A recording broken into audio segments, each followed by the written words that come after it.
What's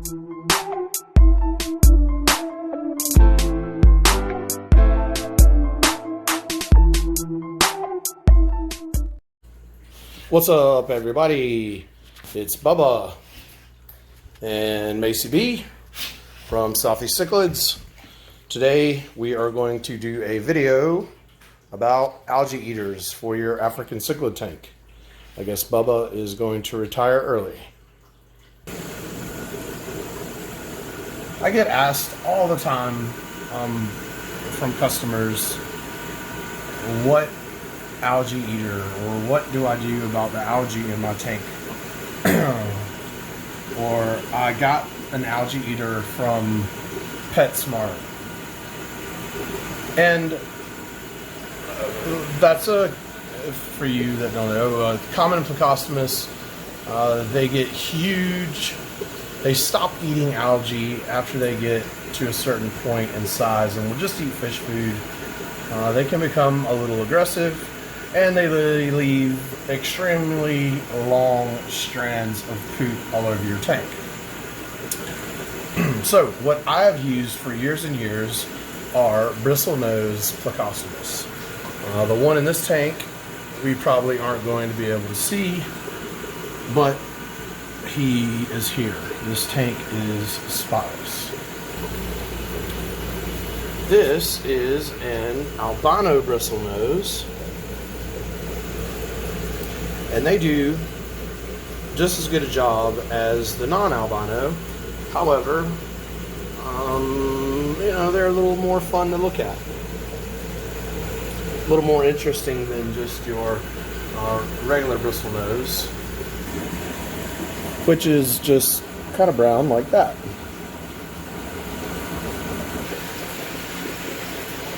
I keep the bristlenose in all of my breeding tanks, as well as all the stock tanks where I hold all the fish for sale.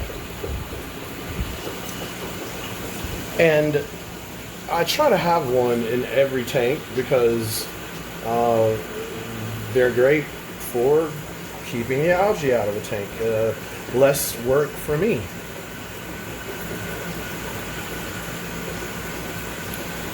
And here is a tank that doesn't have an algae eater.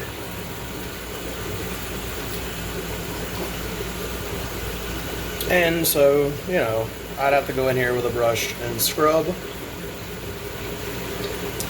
But what I'm going to do is I'm going to move that albino bristlenose over to this tank, and we're going to see how long it takes him to knock this tank out.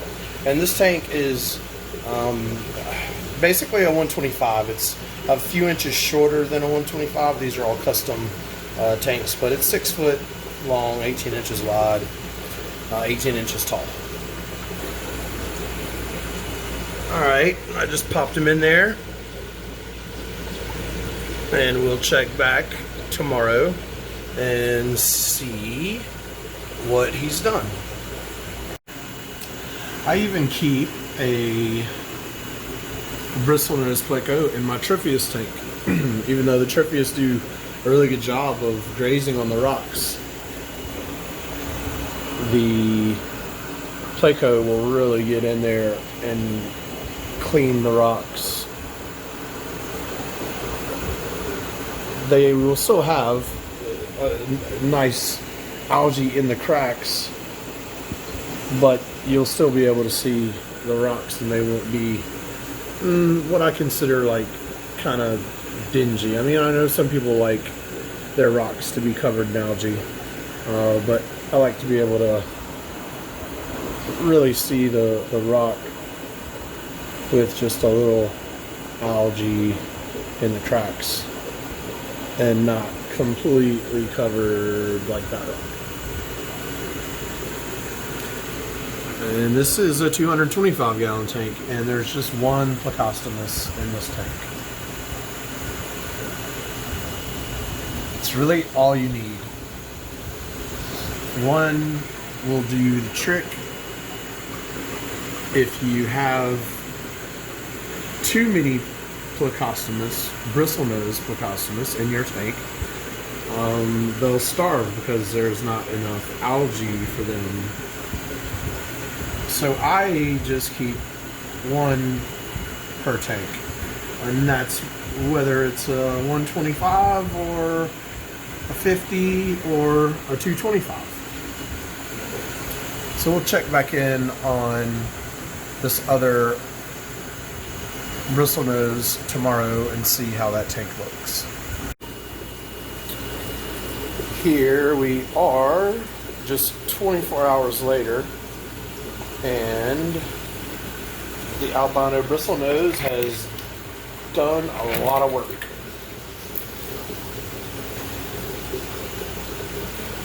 It's probably hiding in that rock right now.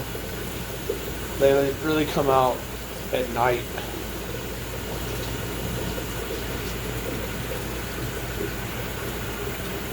I bet tomorrow this whole tank will be cleaned.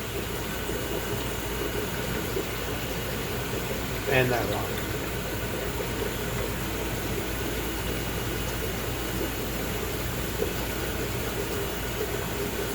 Super awesome at doing their job. Alright. That albino bristlenose has definitely done work. It's only been maybe 36 hours since I put him in here, and the tank is completely clean of algae.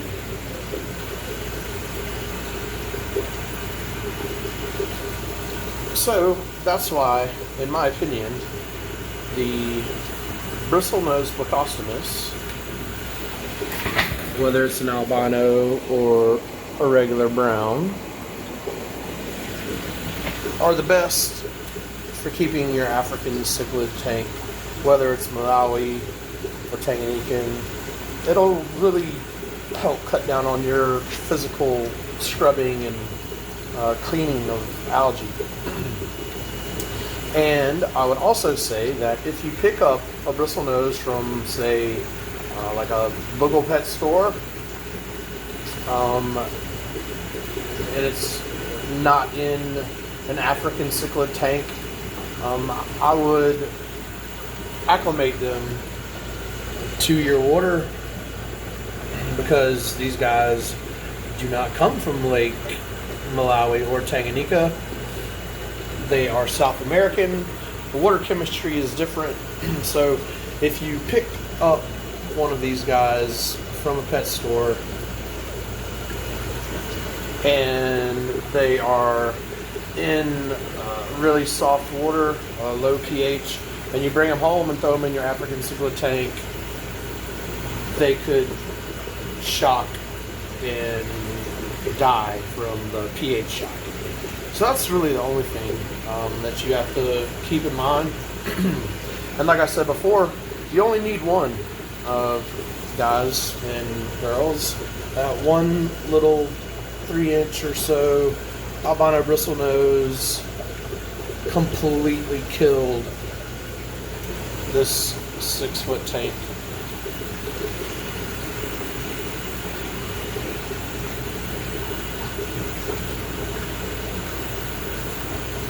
So for any of you who are not already aware of this magic little Plecostomus, I hope that you gained a little knowledge from this video.